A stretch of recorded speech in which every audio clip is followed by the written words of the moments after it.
inequalities in triangles, basically we're going to be comparing lengths of sides and degrees of angles, deciding which angles are bigger, which angles are smaller, which sides are bigger, which sides are smaller.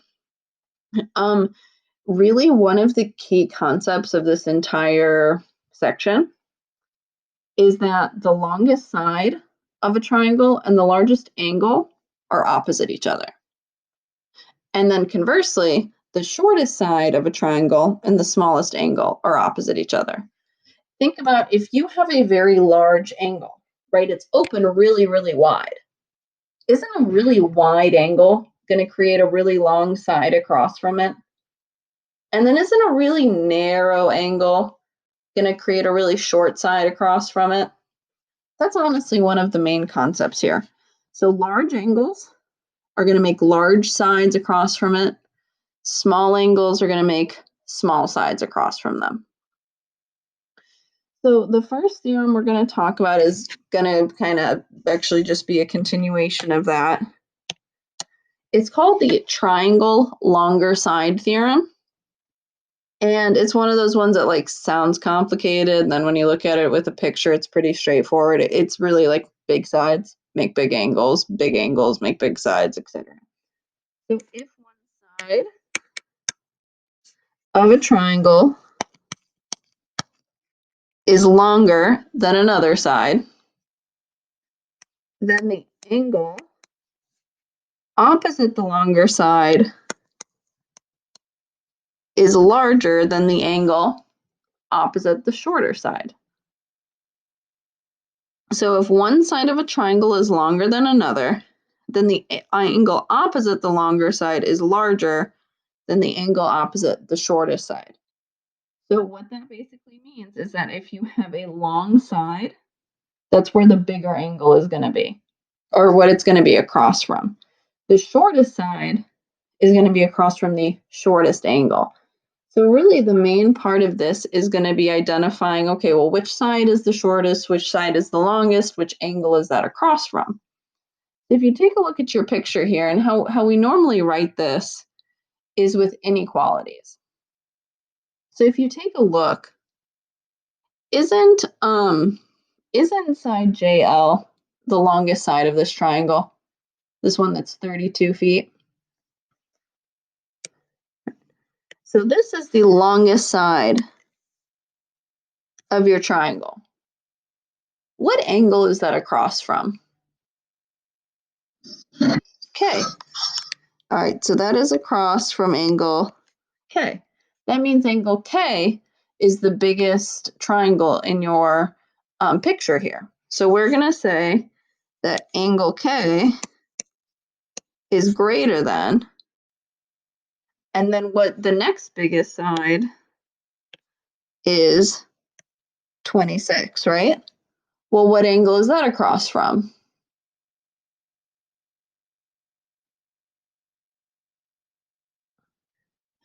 J.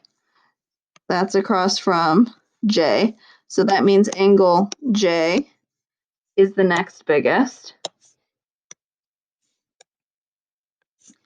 And I'm writing this as an inequality because you'll often have to do that in your assignments. And then the 24 is the shortest side, right? And then that's across from angle L. So angle K was the biggest angle because it's across from the biggest side. Angle J was next because it's across from the medium side. And then angle L is the smallest because it's across from the smallest side. Does that kind of make sense? Okay. Then you can take that the other way and use angles to compare the length of sides. So the triangle larger angle theorem says if one angle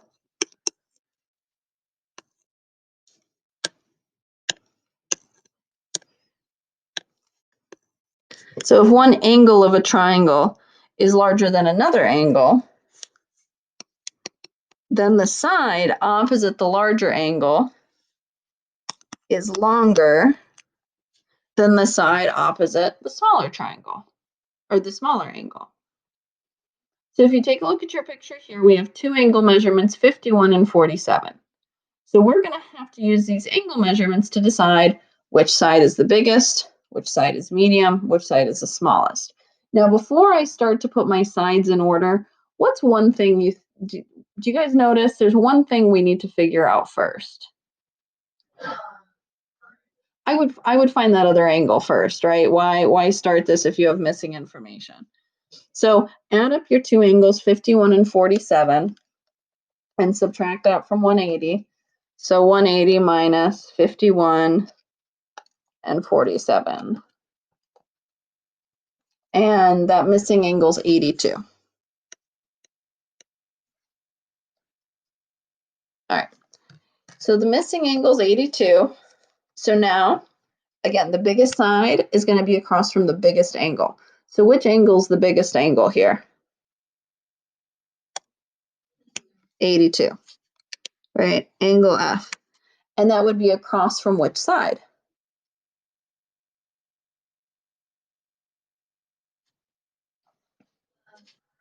Mm-hmm. Yeah, right above, yeah. And remember, when we name a side, we name it with two letters, right? The two endpoints. So we would just call this DE. And you don't need to put a bar above it because technically it's its measurement. So this would be DE.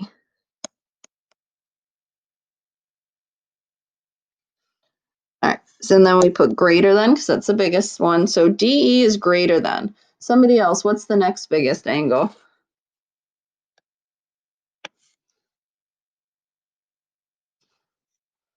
Okay, Gannon says FE would go next. Yep, because 51 is the next angle, which is across from FE. So FE would go next. And then the smallest one would have to be then what?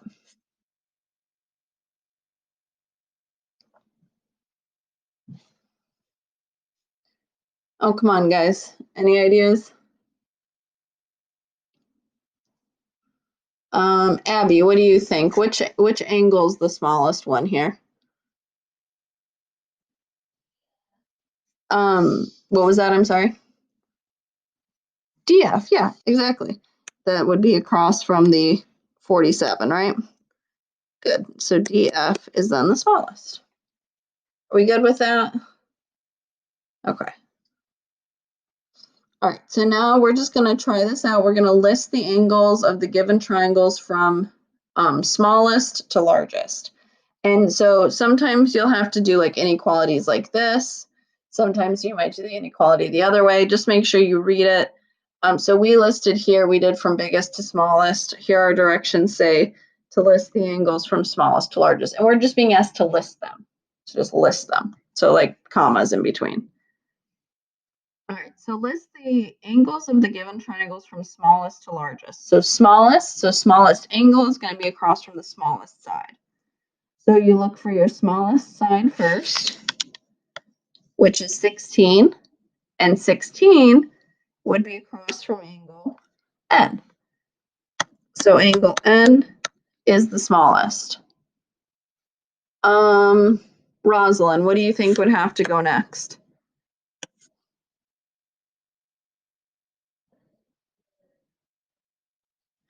Yeah, so which side is the next largest? Or the next smallest, however you want to think about it. Yeah, so 18 is the next side, right? And that's across from angle L. Good. And that means, Olivia, which angle would have to be the biggest?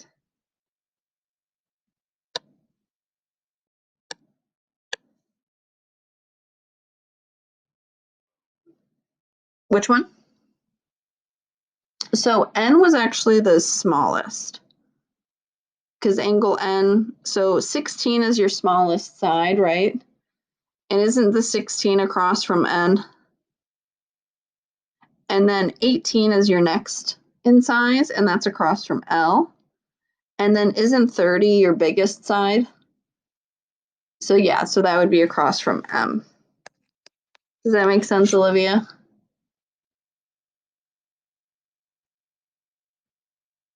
Okay. All right, and then part B. So part B, this one, it's not giving you your actual side measurements, but you do have like an X, an 8X, and a 10X. So now let's look at the sides first. We're going to use the sides to compare the angles, but let's just look at the sides. If you have a side that's X, a side that's X plus 8, and a side that's X plus 10, we want to list the angles from smallest to largest. So that means we need to know the sides, right, from smallest to largest. So which side here would have to be the smallest? And M, because it's just X, right? So that's just X. All right, so then if you take a look, that connects N and M, right? So the angle that's across from it is going to be the only letter that doesn't connect to it. So that would be across from angle L. So angle L would be the smallest angle here. Somebody else, which side would have to be the next in size? Which one would have to be the medium one? Okay, Gannon says M. That would be the next angle. Yeah, that's true because LN would have to be the next in size. That's the medium one. That doesn't connect to angle M. So angle M is our medium angle. And then somebody else, what would then have to be our biggest side and biggest angle?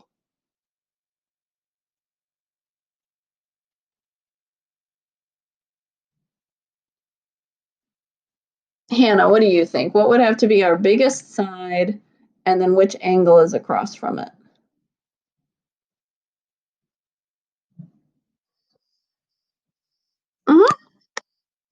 Good, yep. X plus 10 is the biggest side, and that would be across from the biggest angle, which is angle N. Good. Does that kind of make sense? Okay. Keep in mind, if you're confused, you got to tell me, right? Because I can only see 4 of our faces right now. All right, so then if you take a look at number 2, it says list the sides of the given triangles from smallest to largest. So we're going to use the angles to decide which sides are the small, medium, large. The first thing I would do is find your missing angle. So you're going to take 180 minus 19 and 48. Oh, wait, messed that up. 19 and 48. So our missing angle here is going to be 113. All right, so we want to list the sides from smallest to largest. So the smallest side is going to be across from the smallest angle. So if you take a look, the smallest angle is angle R, which is 19 degrees.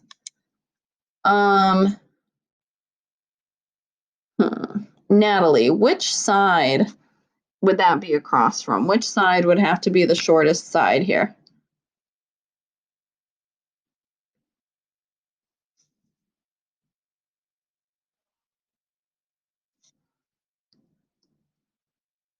So, yeah, exactly.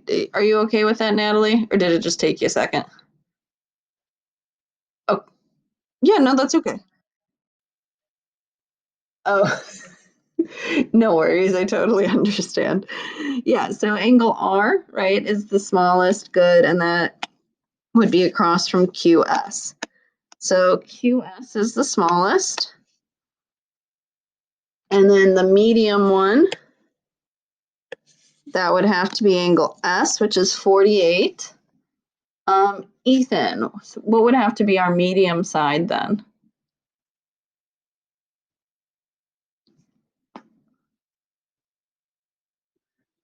Yeah, so if 48 is our medium angle, you see that part, right? So which side would then have to be our medium side? Which side is across from it?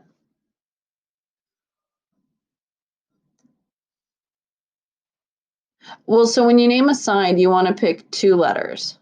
So like you pick the 2 endpoints. Yeah, well, so no, so not RS, because S is the medium angle. So you want to pick the one across from it, which is basically, it's going to be the one that doesn't have this letter on it, because this letter is where your angle is, right? So it would basically be the other 2 letters, R and Q. So you could either name it QR or RQ. Does that kind of make sense? Okay. So that'd be QR or RQ. And then the biggest angle is angle Q. So then again, remember when you guys name these, if angle Q is the biggest angle, then the side across from it is going to be the side that has the other 2 vertices. So, Tyler, what would be the biggest side then? If angle Q is the biggest angle, what would be the biggest side?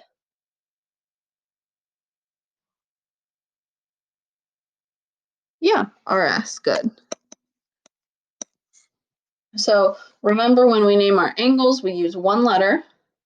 And again, a kind of a way to remember it is it's the one that's not connected to whatever one you're looking at, right?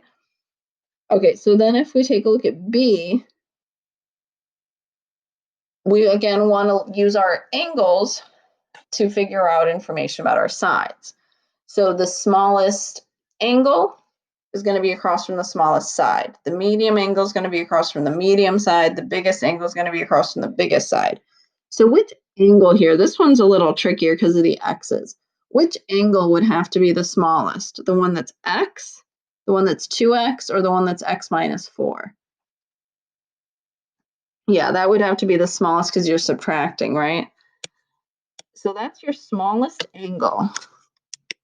Okay, so angle R is our smallest angle. So that means the smallest side is the one that is across from it. So you want to look at the opposite side of your triangle. And a little trick for this is if R is the smallest angle, then you name the segment that's across from it with the other 2 letters. So if R is the smallest angle, then PQ would have to be the smallest side. So we would call this PQ. So then what would be our medium angle? The x degrees or the 2x degrees? X, exactly. Yeah, so angle Q is the medium angle, and that's across from what side? Yeah, that would be across from PR. Good.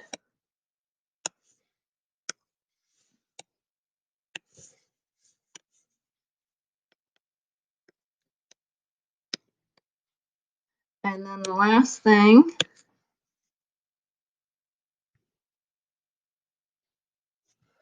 so then the biggest angle would then have to be the one that's 2x, right?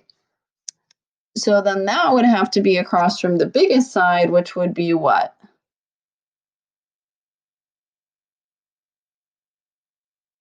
Exactly, QR.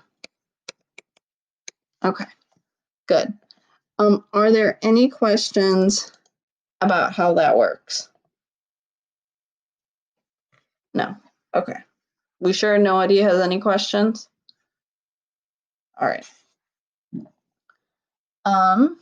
Okay.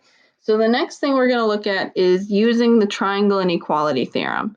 Basically, what you need to know here is that not every combination of 3 segment lengths can make a triangle. If you have, let's say you have like 3 little like sticks or something, the length of those sticks matters to be able to connect them from end to end and form a triangle. So for example, if let's say I had 3 sticks and one was 2 inches, 5 inches, and 4 inches, I could connect those from end to end and make a triangle. But if I had 3 sticks and one stick was 2 inches, another stick was 2 inches, and then one stick was 5 inches, I could not connect those to form a closed triangle. So basically what this is saying is that your sides of triangles have to meet certain requirements. They can't just be any old number you want them to be. And that the kind of the rule for that is told to us by the triangle inequality theorem. And it says that the sum of the lengths of any two sides of a triangle is greater than the length of the third side. So that means if you take any two sides and you add them together, it has to be more than the third. So what that means is, let's say I had side lengths of 5, 8, and 10. If I add up any two, it has to be greater than the other one.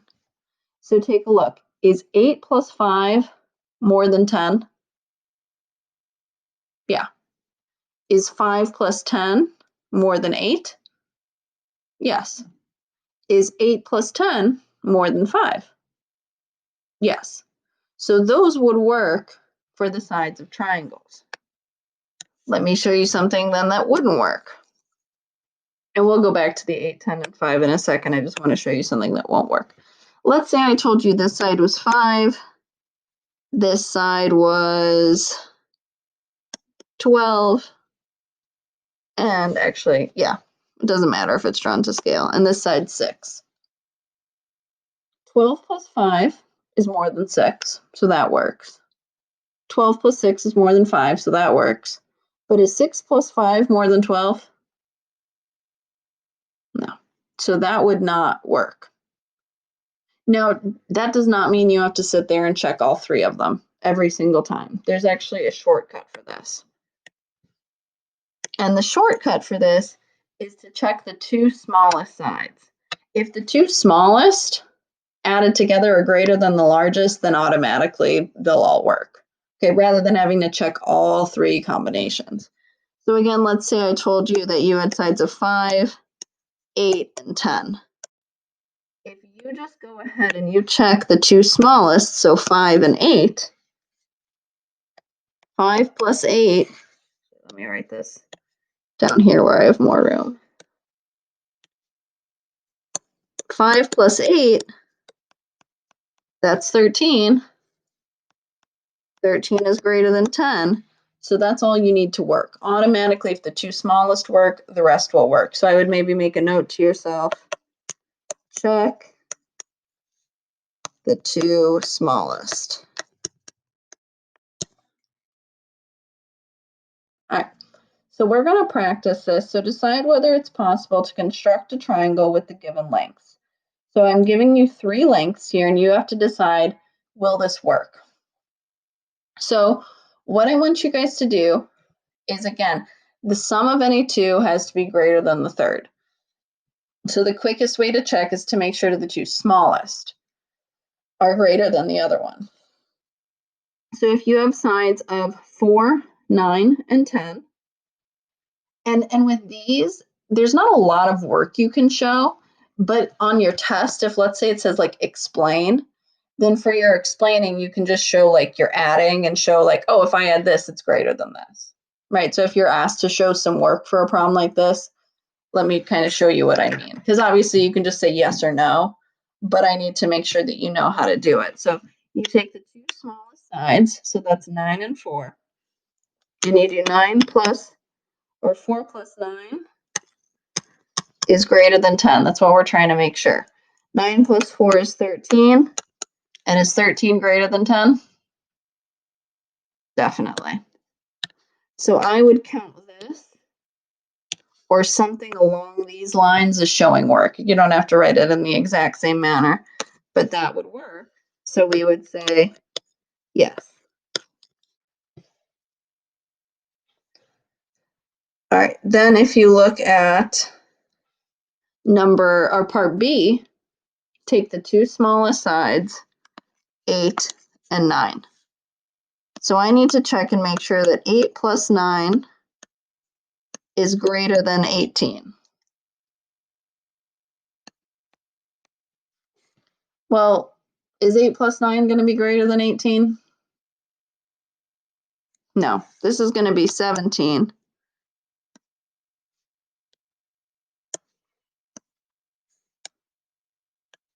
This is going to be 17, and 17 is definitely not greater than 18, so we are going to say no. And then take a look at 12, or not 12, part C. My two smallest sides are 7 and 5. So we have 7 plus 5 is greater than 12. What do we think? Is this one going to work? Elle says no. This one tends to throw people off a little bit. I agree, it is no. Because is 12 greater than 12?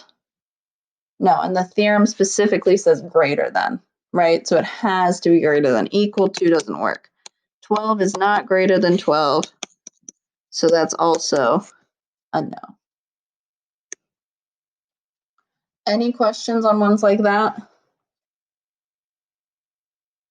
Okay. Today is kind of one of those days where like what we're doing isn't like hard. There's a few different things we're learning, so you just got to keep up with the different things. We're sure that we have no questions so far. Okay. All right, and then the last one of this kind. Describe the possible lengths of the third side of the triangle given the lengths of the other two sides. So this falls in line with the same stuff. I'm giving you two of the sides. We have to find options that work for the third side. There's not necessarily just one number that works though, because I just know that any two sides have to be greater, or any two sides added together have to be greater than the third. There's not just necessarily one number that would qualify for that, right? So if I have sides of 14 and 9, there's a few different things that could maybe work. You know, maybe my other side could be 10, right? Maybe my other side could be 15, right? There's a few different things that could work. Now, there's a quick way to figure out what will work. What we're basically going to do is we are going to now, anytime we're being asked to describe the lengths, right, there's a few possibilities. We're going to write an inequality here or a range to kind of show it could be between this or this. If you prefer, if you're writing this out as like a free response problem, you could just write between, like between 5 and 12, or between 30 and 35. But I like to write these as inequalities because we're dealing with a lot of inequalities this section. So maybe make a note to yourself. We're going to write a range or an inequality. All right, so I'm basically trying to figure out what numbers my third side could be between.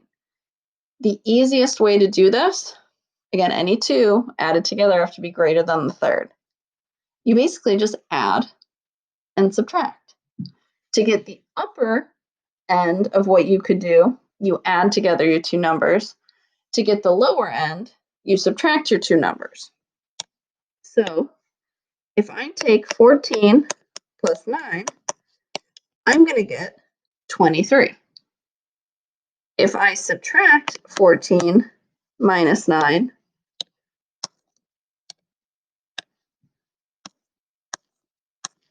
I'm going to get 5. This means that all my other side lengths could be between 5 and 23, or between 23 and 5. And how we normally write this, like how it'll be seen is you'll write an inequality, like 23 is greater than x is greater than 5. Where x is just like whatever your third side length is, okay? This is saying 23 is the upper end, 5 is the lower end. So your number could be between 23 and 5. Does this mean that 23 itself will work? Will 23 work? No. Will 5 work? No. It's between. 6 will work.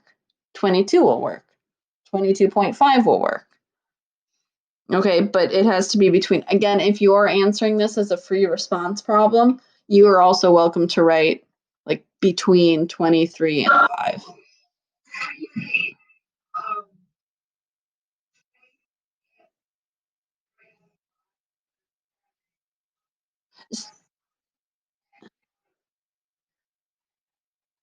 Yeah, because X represents the third side, like that other side. So if you just write 23 is greater than 5, then you're just saying that the number 23 is greater than the number 5. And again, if this is, I'm showing you guys like this because if it's a multiple choice problem or a fill in the blank problem, this is how it's going to be written. You know, like you'd have your blank and then your inequality symbol X, inequality symbol blank. But if you guys are completely doing this as just your own free response problem, you're also welcome to write between 23 and 5. But I just know that on our tests, a lot of the time, this is how it looks. So then for B, again, add to get your upper limit, subtract to get your lower limit. So 12 plus 20 is 22. Now, do you think I should do 12 minus 20 or 20 minus 12? Which would be more logical? Right, because if you do 12 minus 20, aren't you going to get a negative side length? That's not going to work. So 20 minus 12 would give you 8. This means your side lengths can be between 22 and 8. Or 22 is greater than x, which is your other side, is greater than 8. That means the same thing. Oh, wait. Guys, no one even told me. I can't add. What's 12 plus 20?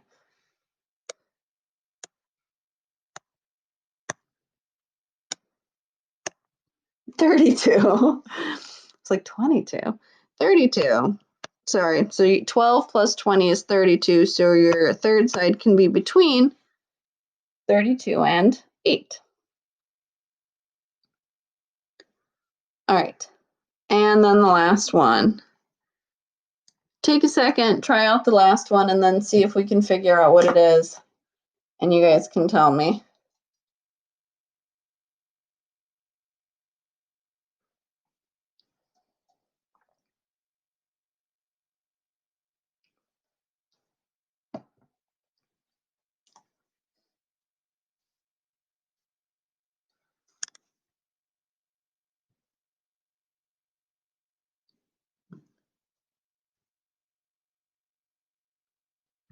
All right, any ideas what we think the answer is for C and how we got it?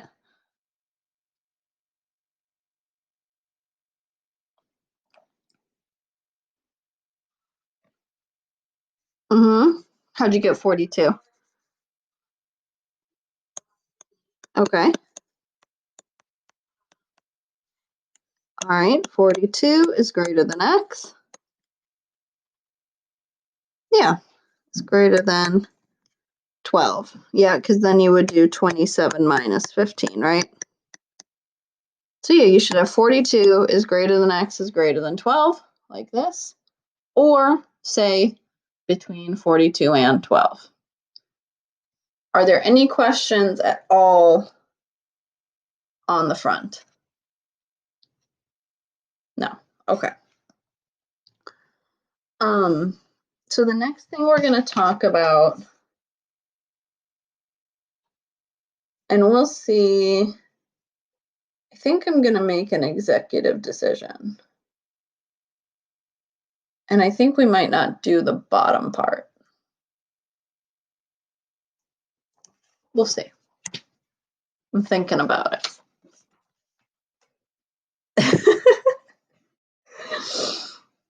All right. So if we take a look, here we have comparing measures of two triangles. So we've compared measures in one triangle, right? If you have a smaller angle, you have a smaller side. If you have a bigger angle, you have a bigger side, etc. This is the exact same thing, except you have two triangles. So if you have two triangles and one of them has a bigger angle, it's going to have a bigger side, right? It's really the same concept, just in two separate diagrams. This is called the hinge theorem. It's called the hinge theorem because literally you think like a door hinge, right? The wider a hinge or a door is open, the bigger a side measurement it's going to make. This is, again, one of those ones that, like, it sounds real complicated, and then you look at it in a picture and you're like, oh, okay, bigger sides make bigger angles. So the hinge theorem says if two sides, oh my gosh, sorry, hold on.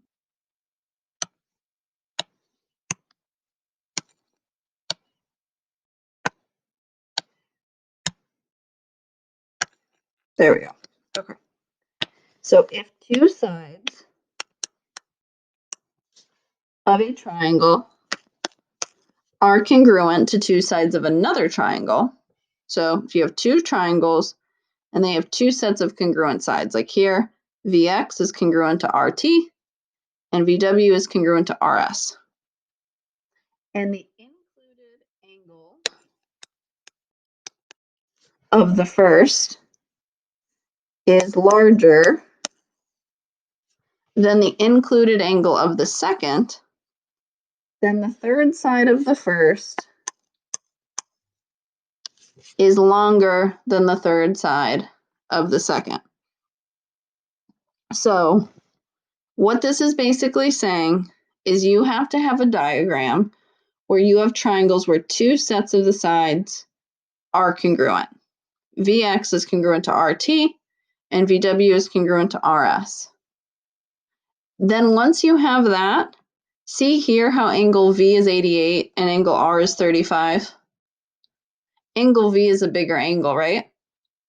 That means the side across from V is going to be bigger. So if you take a look again, here we have a 35-degree angle, here we have an 88-degree angle. Basically, all this is saying is that the side across from the 88-degree angle is bigger than the side across from the 35-degree angle. So that means the measure of XW would have to be greater than the measure of TS. Then the converse hinge theorem is just going the other way. We're going to use side lengths to compare our angle measurements.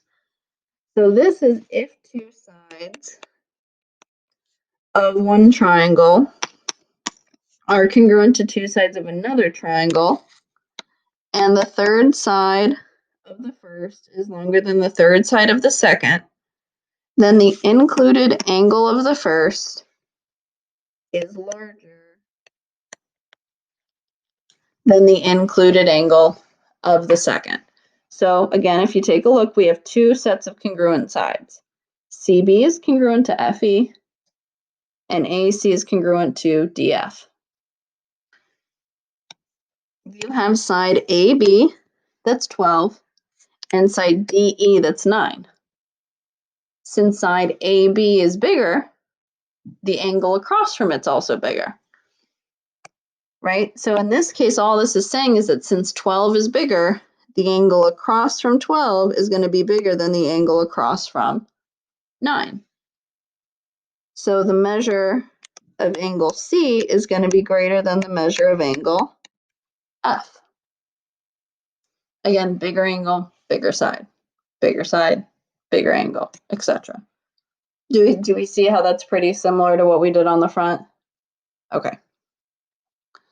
So what we're going to do is complete the statement with a greater than, less than, or an equal to. So you have to first look for your two sets of congruent sides, and then again, bigger angle, bigger side, bigger angle. So this is asking us to compare the measure of AC with the measure of DF. So what you then want to do is take a look at the angle across from it.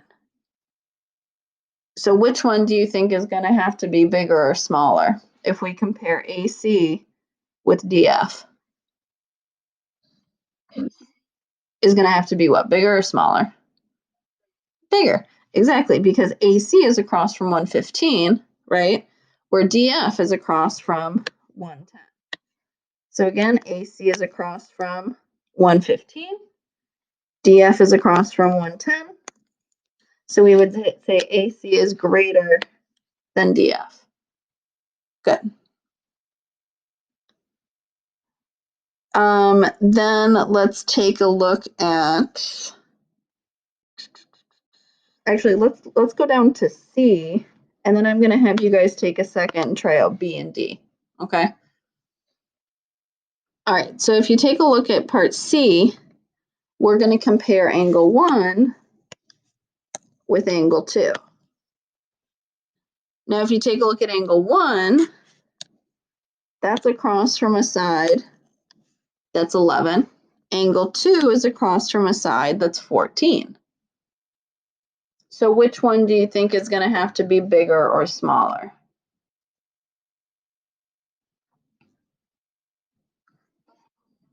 Is going to have to be what? Bigger.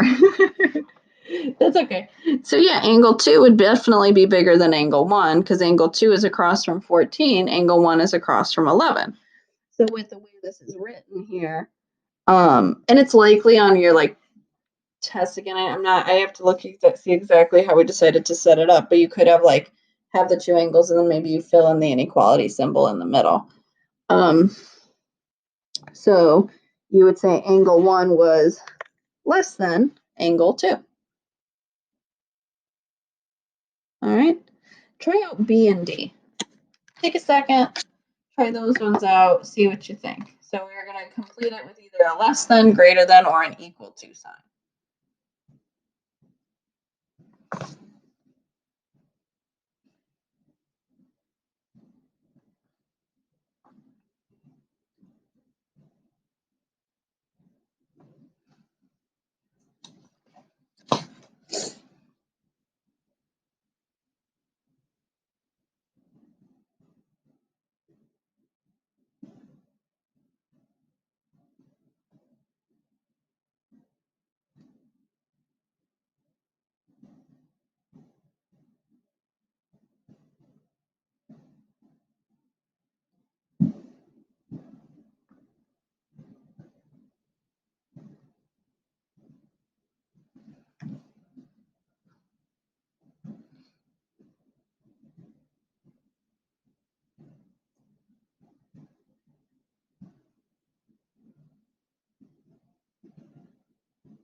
All right.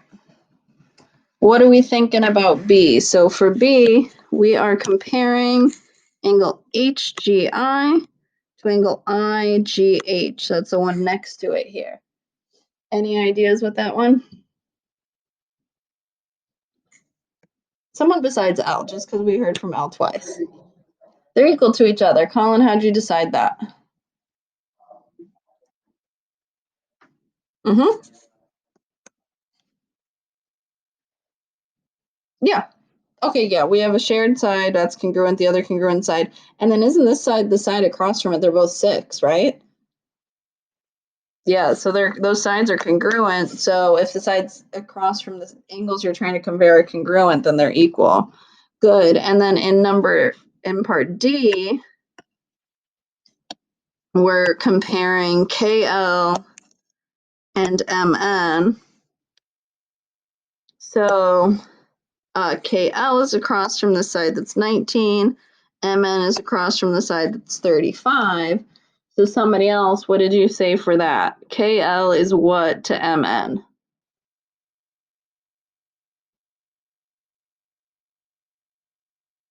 What do we think? Gannon, what do you think?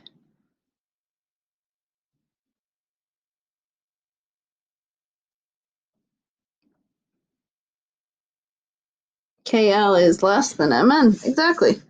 KL would be less because it's across from the smaller angle. Good. Uh,